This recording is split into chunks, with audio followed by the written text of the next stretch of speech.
KP में security forces जूं धारदार कार्रवाइयूं 15 ख़वारिजी मारिजी विया। DI खान हथला में ऑपरेशन दौरान 9 ख़वारिजी मारिजी विया। उत्तर वज़ीरिस्तान जे इलाइक़े मीरान शाह में फोर्सेस जी कार्रवाई 6 ख़वारिजी मारिजी विया। ऑपरेशन दौरान फायरिंग जी रेवट में लेफ्टिनेंट समेत 4 जवान बि शहीद थिया। ISPR मूजिब मारिजी वियल दहशतगर्द कानून लागू कंदड़ इदारनि खे इंतिहाई घुर्बल हुआ। ऑपरेशन में लेफ्टिनेंट मोहम्मद हसन अशरफ शहादत माणी। लेफ्टिनेंट मोहम्मद हसन अशरफ ऑपरेशन की क़यादत करे रहियो हो। नायब सूबेदार मोहम्मद बिलाल, सिपाही फरहतुल्ला ऐं सिपाही हिम्मत खान भी शहीदनि में शामिल आहे। सिक्योरिटी फोर्सेस जो इम्कानी ख़वारिजनि जे ख़ात्मे लाइ क्लीयरेंस ऑपरेशन जारी आहे। सिंध जो मुज़ाहिमती शाइर ऐं अदीब डॉक्टर आकाश अंसारी सिंध वासियुनि खां हमेशह लाइ विछड़ी वियो। डॉक्टर आकाश अंसारी हैदराबाद में घर अंदरि पुरस्रार नमूने बाहि लॻण जे नतीजे में फ़ौत थी वियो। संदसि पुटु ज़ख़्मी।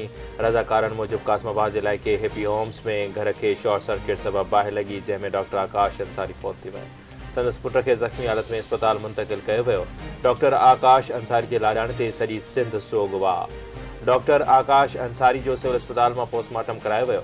ज़रियनि मूजिब पोस्टमार्टम में डॉक्टर आकाश अंसारी जे जिस्म ते ज़ख़्मनि जा निशान मिलण जी तस्दीक थी आहे। डॉक्टर आकाश जे शर्ट में घासलेट की बोई भी महसूस कई वई। आकाश अंसारी जे सड़ी वञण खां बची वियल कपड़ा ऐं ॿियो सामान तोड़े जुज़ा लेबॉर्ट्री माणिया विया। डॉक्टर जो चवणु आहे त लेबॉर्ट्री की फॉरेंसिक रिपोर्ट अचण खां अॻु का भी तस्दीक नथी करे सघिजे। शुरूआती ॼाण हथ में न हूंदी आहे।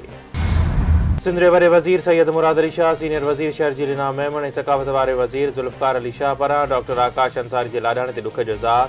वॾे वज़ीर पारां डॉक्टर आकाश अंसारी जे घर में बाहि लॻण जे वाक़े जी जांच जी हिदायत। इंतज़ामिया खां रिपोर्ट तलब। मुराद अली शाह डॉक्टर आकाश अंसारी जी ख़िदमतुनि खे ख़राज अक़ीदत पेश कंदे चयो आहे त डॉक्टर आकाश अंसारी जूं अदबी ऐं सकाफ़ती ख़िदमतूं हमेशह यादि रखियूं वेंदियूं। शहरजी लीना मेमन चयो आहे त डॉक्टर आकाश अंसारी इनक़िलाबी ऐं रोमानवी शाइर ज़रिए सिंधी अदब जी भरपूर ख़िदमत कई। ज़ुल्फ़कार अली शाह जो चवणु आहे त डॉक्टर आकाश अंसारी जे अलमनाक विछोड़े ते दिलि ॾुखोयल आहे। डॉक्टर आकाश अंसारी अदब में वॾो मक़ाम रखंदो हो। पुलिस बाहि वाक़े जे समूरनि रुखनि जो जाइज़ो वठे। सिंध काबीना सूबाई असेंबली में मंज़ूर कयल बिलनि ते गवर्नर सिंध जे एतराज़नि खे रद्द कंदे उहे बिल ॿीहर सूमर ॾियारे ते असेंबली में पेश करण जो ऐलान करे छॾियो। सरकारी मुलाज़मत लाइ उमिरि में 5 साल रियायत जी मंज़ूरी। सीनियर वज़ीर शहरजी लीना मेमन चयो आहे त काबीना सिंध यूनिवर्सिटीज़ ऐं इंस्टीट्यूट लॉज तरमीम बिल ते गवर्नर सिंध जे हिक एतराज़ जो जाइज़ो वरितो ऐं उन्हनि खे रद्द कयो। सूमर ॾियारे बिल ॿीहर असेंबली में पेश कयो वेंदो। गवर्नर जा एतराज़ क़ाबिल एहतराम आहिनि, उहो जमहूरियत जो हुस्न आहे। सिंध काबीना जो मौक़िफ़ गवर्नर खां मुख़्तलिफ़ आहे। हर पाकिस्तानी कंहिं भी यूनिवर्सिटी जो वाइस चांसलर बणिजी सघे थो। काबीना सूबाई सरकारी मुलाज़मतुनि में उमिरि जी हद में 5 साल वाध कई आहे। इहो फ़ैसिलो सिंध पुलिस ऐं पब्लिक सर्विस कमीशन जी नौकरियुनि ते लागू न थींदो। हथियारनि जी नुमाइश ऐं अणरजिस्टर्ड गाॾियुनि ख़िलाफ़ सूमर खां मुहिम शुरू कई वेंदी।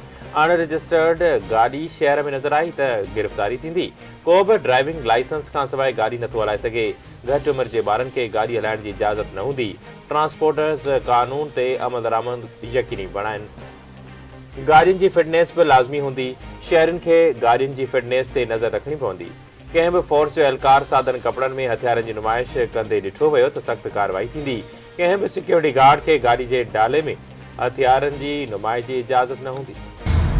बिलावल भुट्टो ज़रदारी पारां ऐलानियल 300 यूनिट्स ताईं मुफ़्त बिजली ॾियण वारे प्रोग्राम ते कमु कयो पियो वञे। सिंध हुकूमत वधीक 5 लाख सोलर पैनल्स जी मंज़ूरी ॾेई छॾी आहे। आलमी बैंक जे सहकार सां सोलर सिस्टम जो हिकु ॿियो मनसूबो बि शुरू कयो आहे।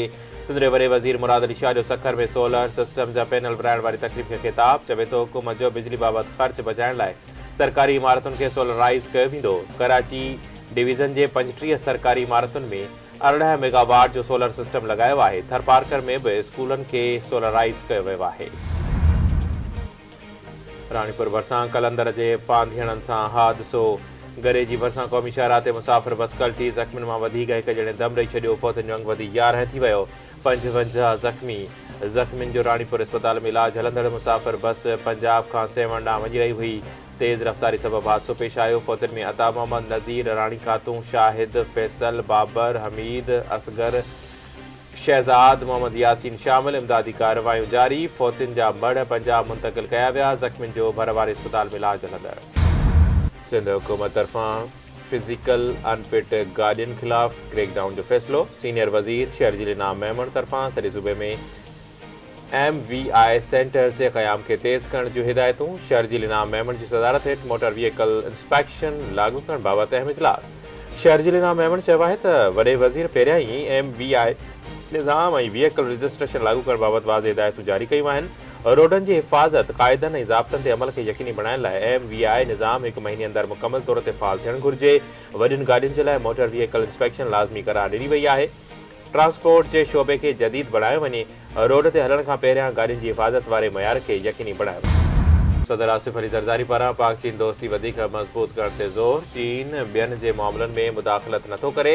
इन जी तरक़ीअ सां दुनिया खे ख़तरो आहे। सदर आसिफ अली ज़रदारी चीन जे दौरे जे मौक़े ते चीन जे सरकारी मीडिया खे ॾिनल इंटरव्यू में चयो त चीन जी तरक़ी दुनिया लाइ हाकारी आहे। पुराणो दोस्त हुजण सबबि ॼाणूं था त चीन ॿियनि मुल्कनि जे अंदरूनी मामलनि में मुदाख़लत न कंदो आहे। कुझु ॾहाकनि दौरान चीन जी तेज़ रफ़्तार तरक़ी मुतासिर कयो आहे। चीन जे रहवासियुनि जो बहितरीन कमु क़ौम जी इज्तिमाही फ़ाइदे जो सबबु बणिजे थो। चीनी पढ़ई पॉलिसी ख़िते में इस्तेहकाम जो ज़रियो आहे। खैरपुर जी मक़ामी अदालत फातिमा फाड़ो क़त्ल केस में जवाबदारनि जी ज़मानत वारी दरख़्वास्त रद्द करे छॾी। केस जी ॿुधणी 4th एडिशनल सेशन जज समीना मंगी जी अदालत में थी।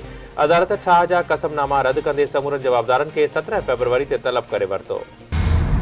कराची जे औरंगी टाउन में हथियारबंदनि जी फायरिंग में पुलिस एहलकार शहीद एहलकार जी सुञाणप 40 वरियनि जे इमरान जे नाले सां थी। शहीद एहलकार जो मड अब्बासी शहीद अस्पताल मुंतक़िल।